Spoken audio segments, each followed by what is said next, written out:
The wind at Angel's rest station never stopped moving.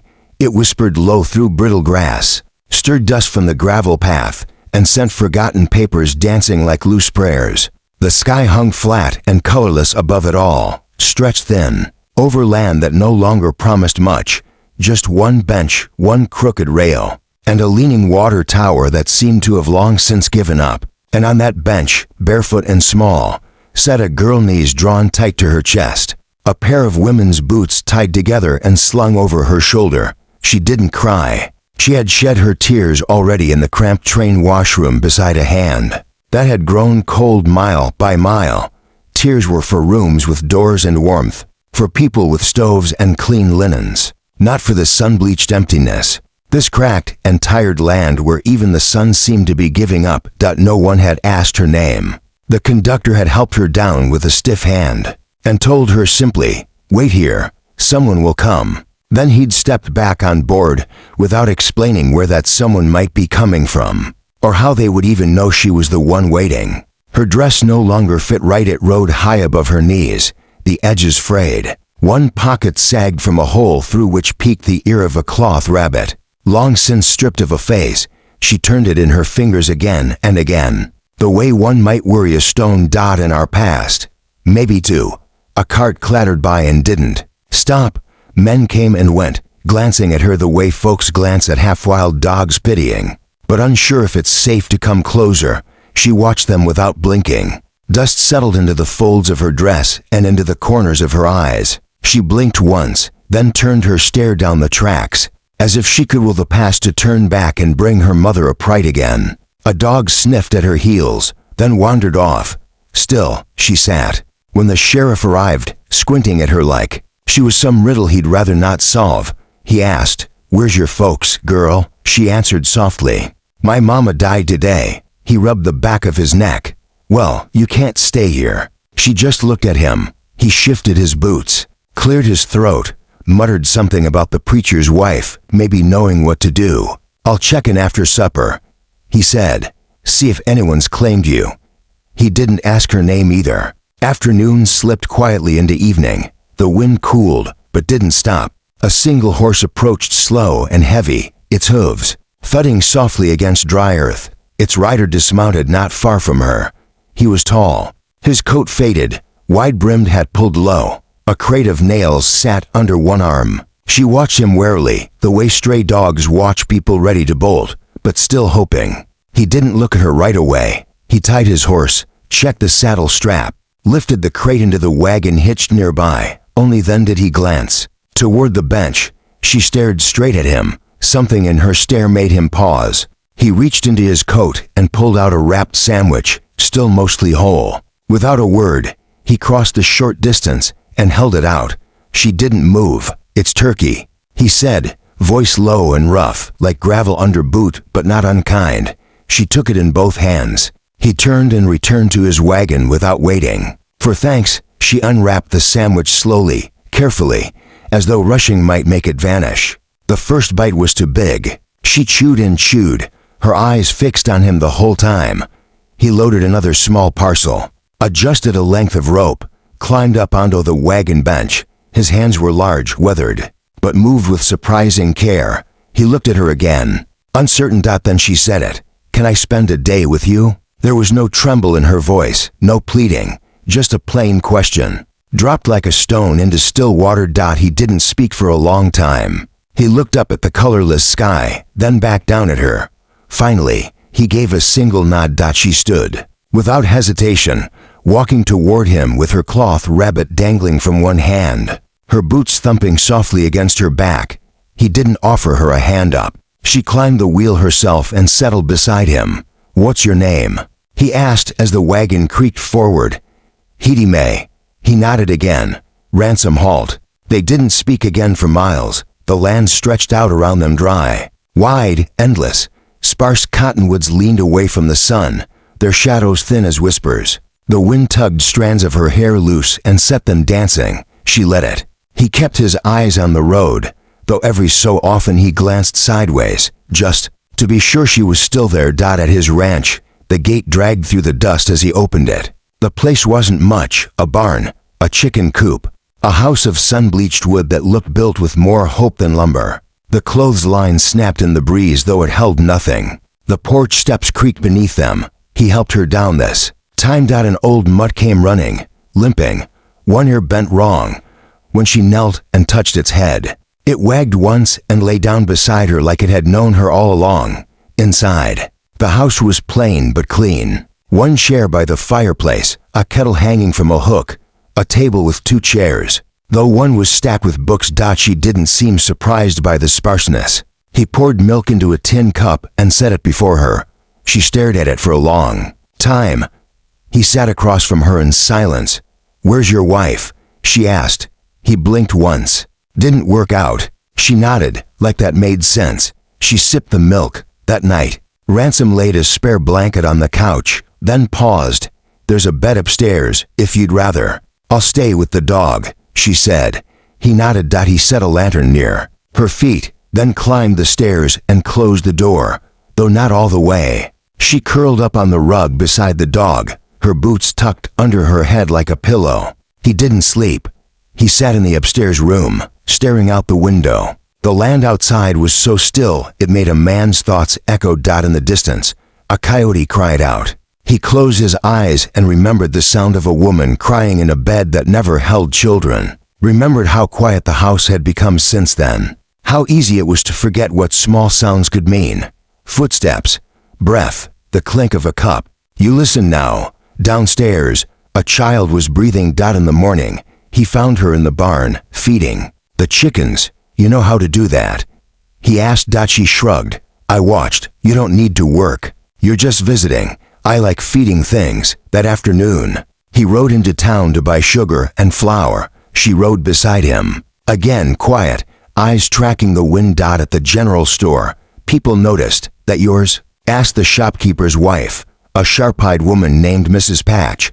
"Just for the day," he said. "She looks thin. She's been traveling." He paid and left. The woman watched them go, lips pressed tight. Back on the wagon, Edie didn't speak, but her hand rested on his sleeve. That night, he made cornbread. She burned her fingers trying to help. He bandaged them without a word. She didn't whimper. They ate together at the table. The second chair had been cleared. After supper, she drew his horse with a charcoal stub and pinned the picture to the wall with a tack. "You draw?" he asked. "Sometimes." He studied it. It wasn't good, but it felt alive somehow. The lines held something. Care, maybe, the kind you don't learn in school. Later, she curled up on the rug again. This time, he laid a second blanket over her. She said nothing, but shifted closer to the dog, like she'd been waiting for that kindness.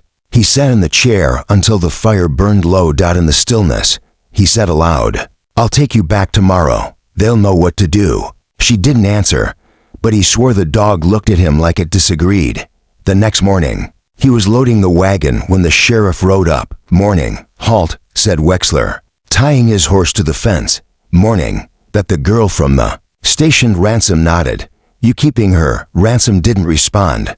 "Well," the sheriff went on, "Preacher's wife is checking with the Burks. They might take her. Lot of folks asking questions already." "Didn't think kindness needed permission," Ransom said. "Kindness don't," Wexler muttered. "But this town runs on its own kind of oil. Folks don't like it when it burns funny." He tipped his hat and rode off. Ransom stood a long time watching the horizon. Inside, Edie was packing her rabbit and boots into a burlap sack. He leaned in the doorway. "You ready?" She looked up. "Am I going away?" He didn't answer. Her lip trembled for the first time. Then she said, "I can be real quiet if that helps." He stepped forward, then stopped himself. "I'm not sending you anywhere bad. Just someplace with other kids. Maybe someone younger." She looked down. "I ain't small enough," she whispered. His chest ached in a way it hadn't in years. Outside, the wagon waited. Its creak a heavy sound in the quiet. Inside, a little girl stood still, boots in hand, her rabbit limp against her skirt. And in his mind, he heard his wife's voice again, soft as wind. "What if we're not broken, Ransom? What if we're just meant to hold the things others let go?" He reached for his coat and turned away, not trusting his face. Then behind him, that small voice again. Can I spend one more night? The wind howled through the porch slats. He closed his eyes, then nodded. What? He said, like a man who'd already lost too much to walk away from someone asking to stay. The morning broke brittle and gold, the wind dragging fingers through the grass like it was searching for something left behind. At the Halt Ranch, nothing stirred at first. Not the porch swing, not the shutters, not even the chickens. Just quiet as the plains. Quiet so deep it felt like the house hadn't been breathed in for years. Ransom stirred his coffee, eyes on the girl through the window. She was already outside, sitting on a feed bucket, knees pulled to her chest, staring at the chicken coop like it might tell her what came next. Her boots still hung, tied together, from the porch rail. She hadn't worn them since she arrived. She didn't seem to know if they were meant for leaving or staying. The dog rested its chin on her bare foot. She didn't move. Ransom took another long sip of coffee. He didn't know what he was waiting for, her voice maybe, or his wife's ghost, offering direction. Instead, it was the wind that answered, lifting a corner of a saddle blanket, flapping the barn door once. The kind of restless wind that reminded a man of promises left unkept. He stepped outside, mug in hand. She didn't look up. You hungry? A pause, then, quiet as dew. I could be. He nodded and turned back toward the kitchen. By the time the skillet hissed, she was sitting on the step, swinging her legs gently. She watched his every move through the open door, watchful, not needy like she expected anything good to be taken away. He slid 2 eggs onto a tin plate, laid a thick slice of sourdough beside them. She took it in both hands like it might slip. You don't got to clean the plate, he said eventually. She paused, yolk on her chin. Not if it's clean. Already. He nearly smiled. When she finished, she stacked her plate on his. Can I help with something? He hesitated. You ever water a horse? She blinked, solemn. No. But I think I could do it. She followed him to the trough, her bare feet soft in the dirt. He watched her try to lift the pail to heavy. But she didn't ask for help, just dragged it half full, splashing most of it on herself. Then reached for another. He watched a moment longer, then turned toward the saddle post. He'd never seen someone so small take up so much space, just by trying. Later, he showed her how to brush the mare. She likes behind the ears, he said. I like behind the ears too, Hetty replied matter-of-factly. He looked at her then, uncertain whether to laugh or weep. Inside, he handed her a rag and pointed toward the dusty windows. She don't need to do that. Came a sharp voice at the door. Mrs. Patch stood there, parasol shut, her face pinched like a lemon left too long in the sun. Ransom, she said curtly, stepping in without waiting for an invitation. Morning. I came to see if you were serious about keeping her. She's not a stray dog, Leona. You didn't answer the question. He simply poured a second cup of coffee and left it on the table for himself. Hetty hovered near the far wall, her cloth rabbit clutched tightly against her chest like a shield. Leona's eyes swept over her, sharp and measuring. You're thin, girl. Hetty nodded once. Any kin? No, ma'am. Leona clicked her tongue and turned back. To Ransom, the preacher's wife still thinks the Burkes might take her. They've got space. Burkes want pretty orphans, Ransom said evenly. The kind they can parade on Sundays. She'd be taken care of. I'm taking care of her. Leona squinted at him. Ransom, you're a single man, and folk remember things. You really think it's wise after what happened before? Something in his expression shifted, subtly like a man closing a door that was never meant to be seen behind. I think I've got more space in my house than half the people preaching from pews. Leona sniffed. She'll break your heart too. Then she turned and left. The door clicked shut behind her like a gavel. Hetty didn't ask what she meant, but Ransom looked down and noticed how tightly she held the rabbit now. That afternoon, he saddled the mare and handed her the reins. Walk her around the pen, just slow. She looked up at him like he'd given her something sacred. She walked lopsided circles for 10 full minutes, checking every few steps to see if he was still watching. He was, that evening. She carried firewood to the hearth without being asked. He cooked stew. She peeled carrots and handed them over in silence. After supper, she curled up on the rug again. But this time she laid her boots neatly beside his by the door. he noticed. Before he doused the lamp, she spoke into the darkness. Did you ever try what? To have kids? He paused. Yeah. Did they come out? No. Was it the mama's fault? He turned toward the window. They said it was mine. Oh. A long silence followed.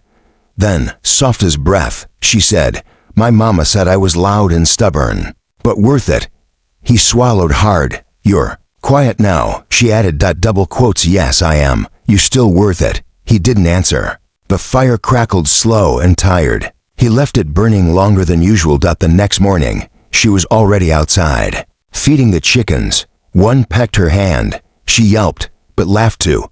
He stood on the porch, coffee in hand, watching her. The dog nudged his leg. Yeah, he murmured. I see her too. He hitched the wagon before noon. Need to resupply. He said, can I come? He hesitated, then nodded. She pulled on her boots without complaint. They were too big, flopping with every step, but she wore them like armor. The ride into town was quiet, but not empty. She asked about clouds, what kinds brought storms, which ones just passed. Storms always come, she said. Sometimes they leave things behind. At the general store, people noticed again. Mrs. Patch stood outside with the preacher's wife. The Burkes passed by, arms full of fabric. She'd look nice in blue, Elsie Burke said. All saccharine sweetness. She looks nice now, Ransom replied, and walked past. Inside, Hetty ran her fingers along a jar of marbles. He bought her one. She chose a red one with a swirl of fire inside. You ever play? He asked. She shook her head. Never. Had no one to lose to. Outside, someone muttered, that's the cursed rancher's stray. Ransom's spine stiffened.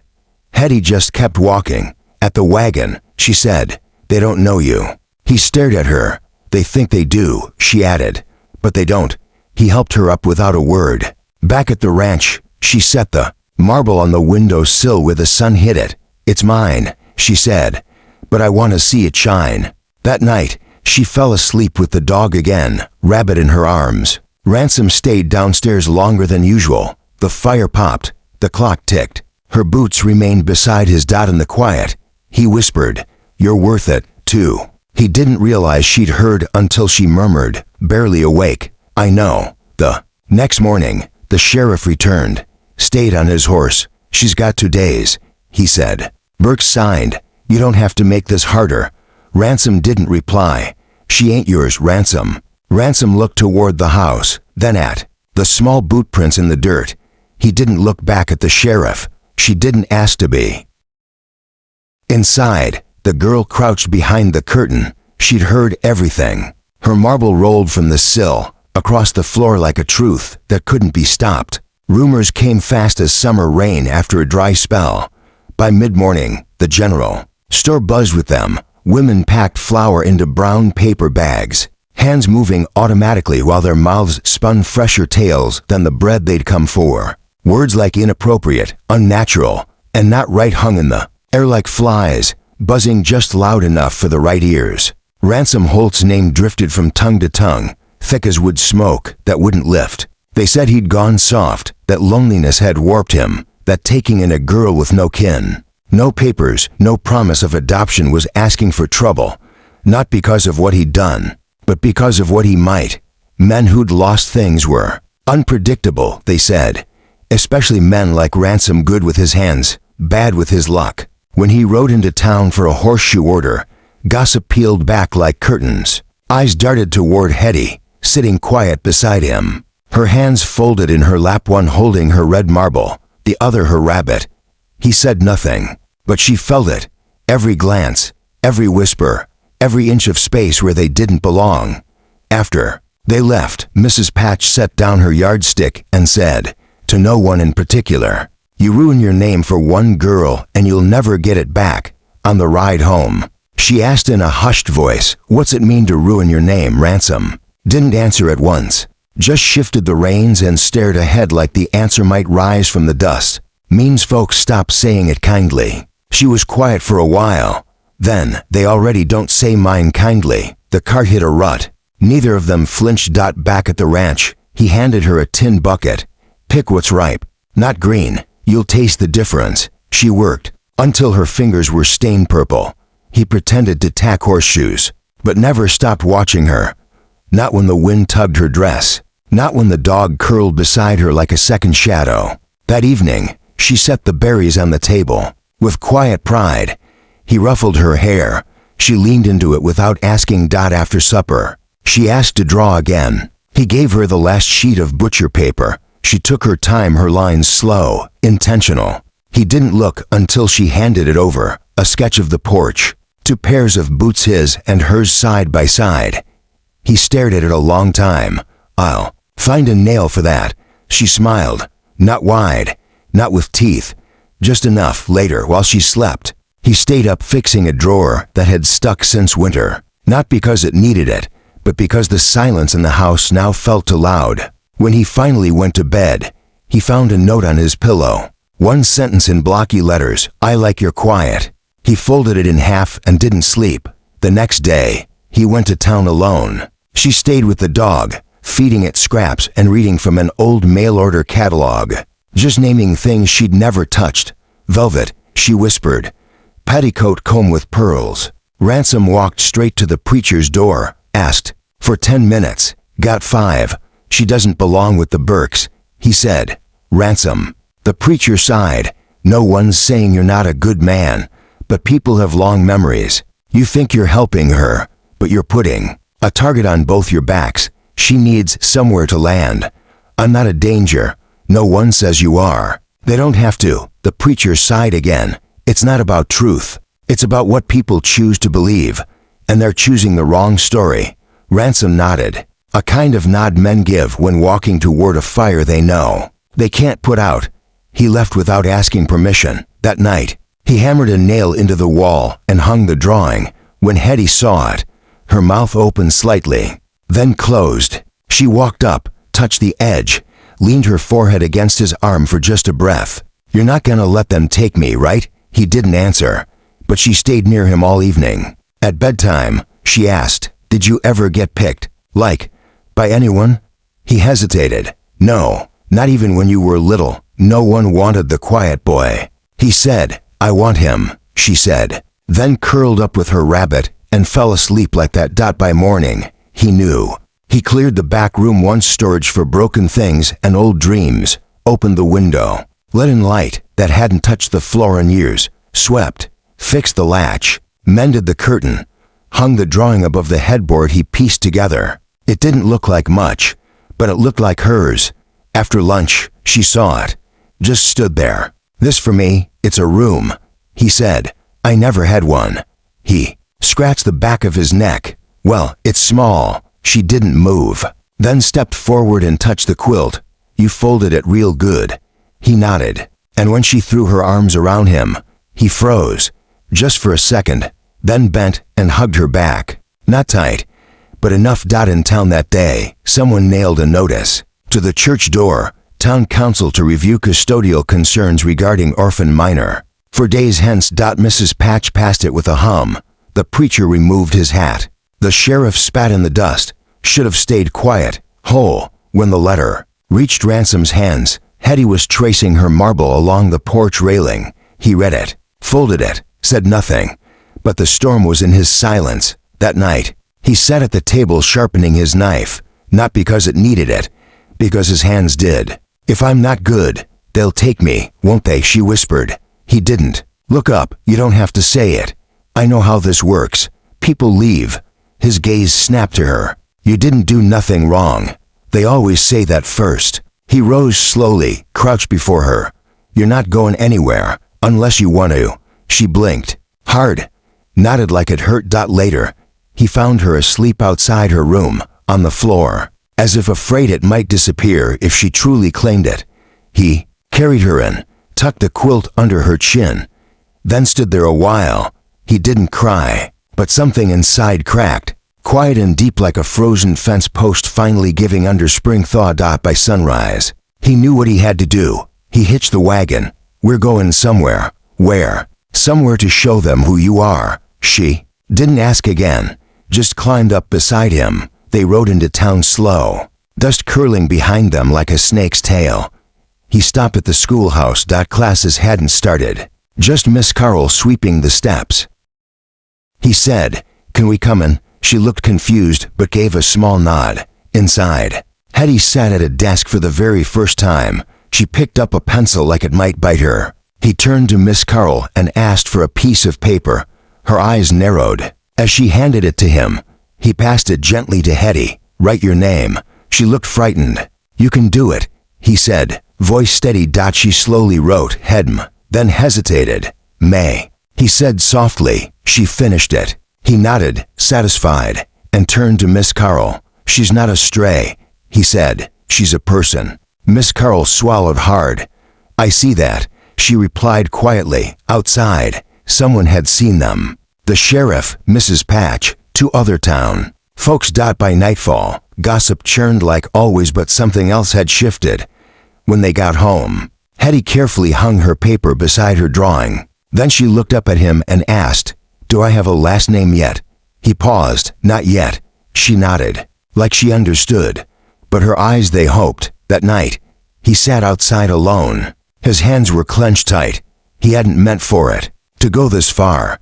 He hadn't meant to feel this much again. Hadn't meant for the town to sharpen their knives. But the girl had placed her marble in his boot that morning. And somehow, that meant everything. The next morning, he found her in the kitchen, making cornbread. Too much salt, not enough flour. "It's bad," she said, defeated. "You tasted it." She looked at him. "We'll try again."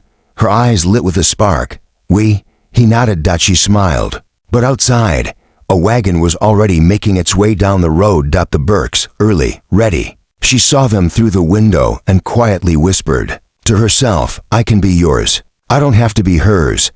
He heard her, stood so fast, the chair fell backward. The Burkes stepped down from their wagon, dressed like they were heading to church. Elsie wore a sky blue bonnet that hadn't felt wind in months. Grady's coat was stiff, like it hadn't seen a day's work. Their boots crunched on the gravel, each step deliberate, rehearsed. The sheriff waited on horseback, arms crossed, jaw tight. Ransom stood in the doorway. Hetty was behind him, clutching the frame. Her fingers had turned white at the knuckles. In her palm, the red marble rested, like a wish no one would grant. Grady smiled like a man trying to win a bet. "Morning, halt. We thought we'd save the preacher the trouble." Ransom didn't move aside. Elsie peeked over his shoulder. "There she is. My, what a delicate thing. You must be exhausted, sweet girl. Come now, no need to be afraid."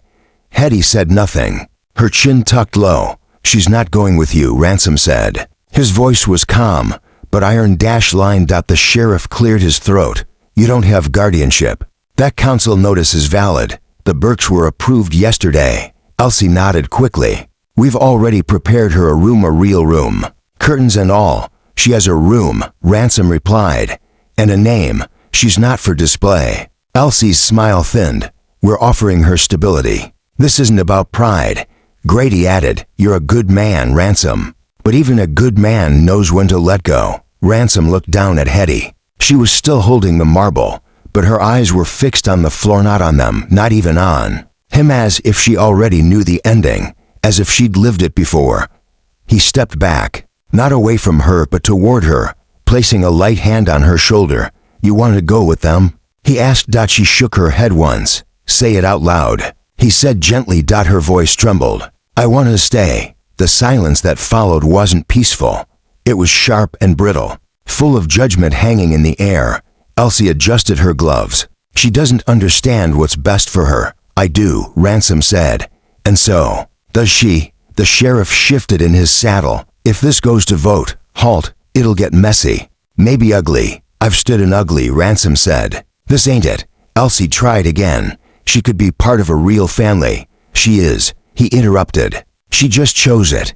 Hetty looked up at him then, really looked, and something passed between them. Not a promise, not yet, but something deeper, a knowing. The Burkes left without further protest, though Elsie's parting glance promised paperwork and people who speak in law, not love. That afternoon, Ransom walked with Hetty up the hill behind the barn, where the prairie kissed the sky and the earth hushed into stillness. The wind moved gentle up there, like it feared disturbing the past. A small wooden cross leaned crooked in the soil. "My wife's here," he said. Her name was Mabel. Hetty's hand found his. She wanted kids. Always did. Tried 3 times. What happened? They didn't stay. Hetty sat beside the grave, her small boots tucked beneath her skirt. Maybe they were waiting. For me, she said. He almost laughed, but his throat was too tight. She used to sit here and watch storms roll in. Said it reminded her life keeps moving, no matter what hurts. They sat together for a long while. Hetty placed her marble at the base of the cross, so she knows I'm not taking her place. You're not, Ransom said. You're making a new one. That night, someone left a sack of folded dresses on the porch. Small ones, gently used. No note, just quiet kindness. Hetty tried them on one by one. She chose a faded yellow dress with a patch at the hem.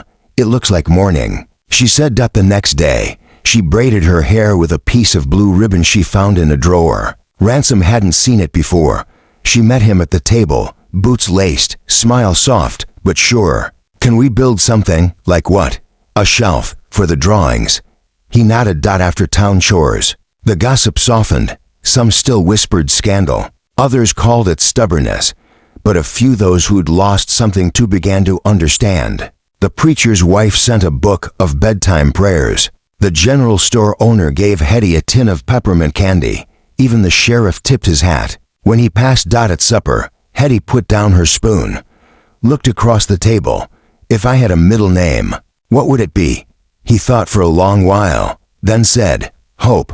Why? Because you didn't ask for it, but you brought it anyway. She smiled and wrote it in the margin of her drawing with a blunt pencil. Hetty may hope. He didn't correct her. That night, as the wind picked up and shutters tapped like old bones, she didn't sleep on the floor. She slept in her bed under her quilt with her marble on the sill. And when thunder cracked and lightning split the dark, she didn't cry. But Ransom stood in the hall anyway just in case. She whispered from under the quilt, You can come in if you want. He sat at the foot of her bed. You ever scared of storms? She asked. Used to be, he said. Before I realized they pass. She reached out, found his hand, and held it until sleep pulled her under. He stayed longer than he needed to. Outside, the storm rolled on. But inside, the house no longer felt empty. By morning, a letter was nailed to the fence. A final hearing date. For days, one last chance. Hetty found it before he did, said nothing. She just folded it and placed it beside her marble. The day of the hearing arrived dressed in gray. The sky held no color, just a flat stretch of waiting. Even the wind went still, as though the land itself held its breath. Ransom stood by the window, boots laced, coat brushed, jaw set. Behind him, the kettle hissed. Hetty sat at the table, hands wrapped around a cup she hadn't sipped from. Her ribbon was crooked. He didn't fix it. They said little as they rode into town. The wagon's wheels creaked louder than usual. Each turn of the axle sounded like a question with no clean answer. Hetty's hand clutched the pocket of her dress, where the marble sat, tucked safe beside the folded letter. The town square had gathered. Not in celebration, not quite in judgment either. Something between. Faces peeked from behind curtains. A few children whispered. Most grown-ups stayed silent. The council waited inside the old chapel. 3 elders sat behind the pulpit, paper stacks beside them, ink pots full. The Burks were seated near the front, back straight, smiles taut. Elsie wore lace at her collar. Grady's coat looked pressed within an inch of its life. Ransom and Hetty walked down the aisle together, step for step. He didn't place a hand on her shoulder. She didn't reach for his. But something tethered them, every small act of kindness since that first day. The preacher stood. We're here to determine what's best for the child known as Hetty may. All parties may speak. Grady went first. Talked of stability, discipline, reputation.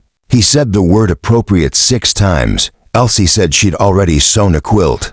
Then the murmurs began. From the town's seamstress, the grocer's wife, Miss Carl, the school teacher. One by one, they stood. Spoke not with drama, but quiet steadiness. Words like safe, seen, and happy entered the room like lanterns in fog. Then the preacher nodded toward Ransom.